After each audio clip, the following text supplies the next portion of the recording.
Hey, what's going on, everybody? Welcome to day 17 of the 31 Days of Horror. D Bougie 86 back up in this. That is right, peeps. And today I have a.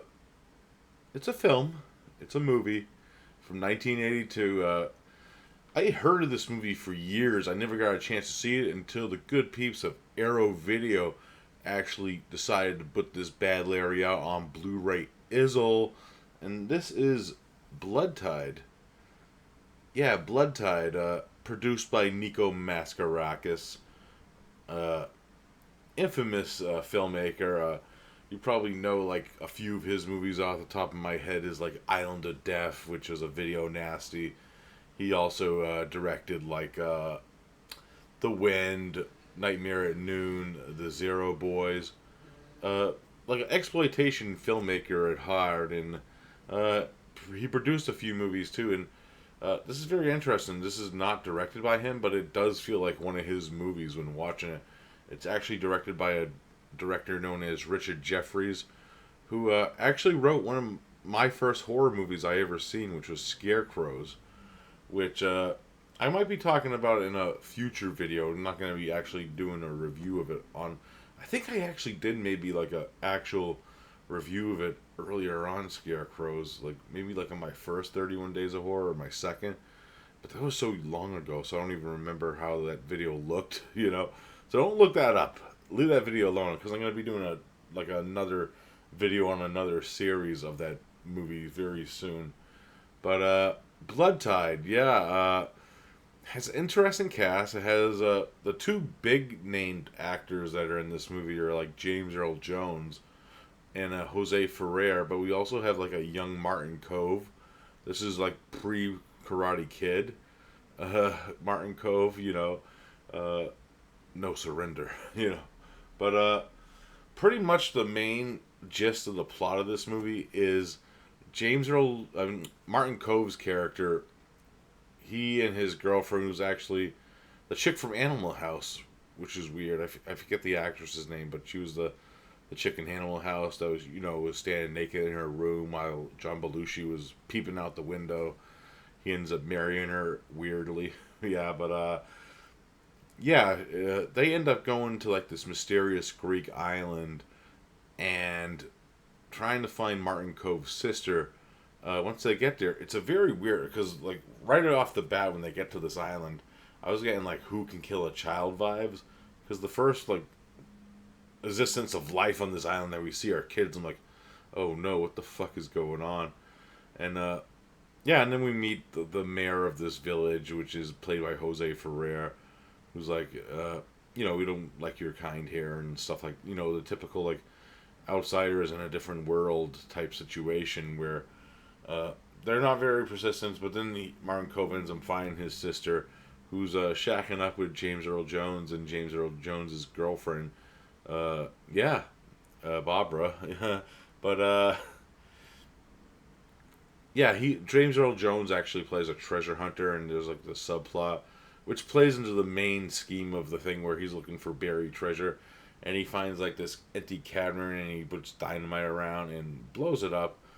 But unbeknownst to James Earl Jones, he actually opened up a big can of badness because inside this cavern cave that he blew up is this mythical creature that the villagers actually used to worship back in the day and actually used to give human sacrifices to until they ended up locking it up in this cavern. But he unleashed it, so they go back to their own ways, and there's weird things that are happening to Martin Cove's sister in the film. And yeah, that's pretty much the gist of the plot. It turns into a creature feature, but my thoughts on this one. I could see why people would hate this movie off the bat.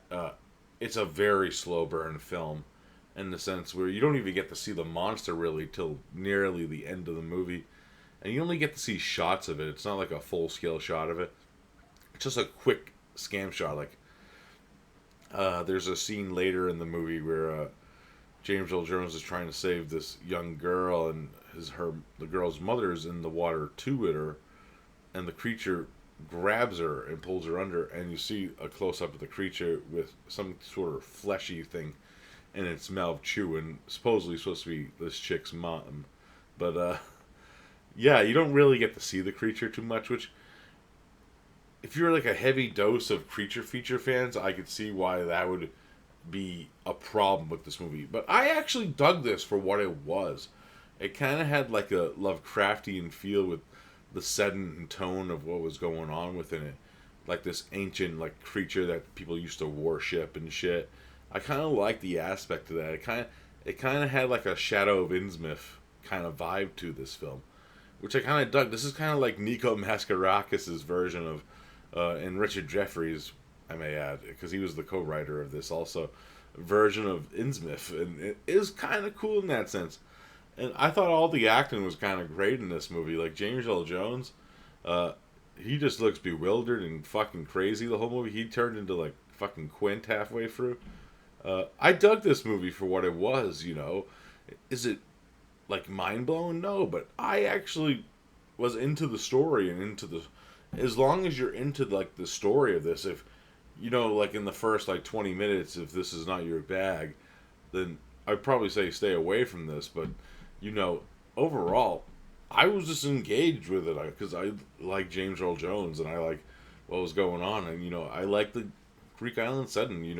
Maskarakis made 3 movies that were involving like Greek islands that were kind of like a Greek island trilogy. This is like the second part of that, and if you put like Island of Death and then The Wind, you get like you can even throw a fucking Anthropophagus in there. Fucked up Greek islands. That's why I never want to travel to Greece. It's because of these fucking movies set on Greek islands. Yeah, but overall, as a creature feature goes, it's kind of lackluster on the creature feature, but I actually kind of like the character stuff more. I actually like the build up of the story and just the overall aspects of this. And the Blu-ray of this looks fucking gorgeous too, if I might add.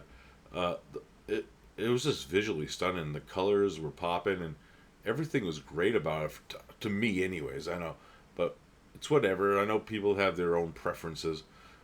I usually enjoy everything, but if this doesn't sound like it's your bag, then stay away from it. What can I say? But if you're curious on it, I say check it out.